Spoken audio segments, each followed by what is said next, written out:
कोल्हापूरची पंचगंगा ज्या ठिकाणी उगम पावते त्या ठिकाणी मी सध्या आहे। प्रयाग चिखली या लोकेशनवरती या ठिकाणी पाहायला गेलं तर या ठिकाणी संपूर्णपणे या सगळ्या परिसराला नदीपात्राच्या पाण्याचा वेढा आहे तो बसल्याचा आपल्याला पाहायला मिळते।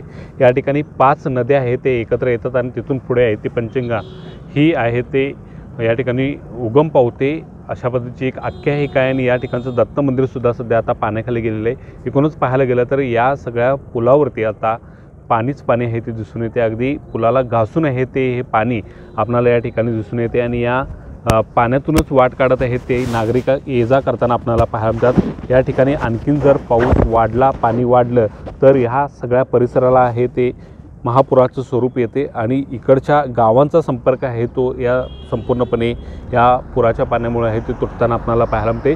शेतीमध्ये आहे ते पाणी या ठिकाणी गेल्याचं पाहायला मिळते। हजारो हेक्टर ऊस शेती आहे ते या पाण्याखाली पुराच्या पाण्यामुळे आल्याचं आपल्याला दिसून येते। सध्या पंचगंगा नदी ही इशारा पातळीकडे वाटचाल करताना आपल्याला दिसून येते आणि जर पावसाचा जोर आणखीन काही वाढला राहिला तर मात्र कोल्हापूरची स्थिती बिकट होण्याची शक्यता आहे ते नाकारता येत नाही।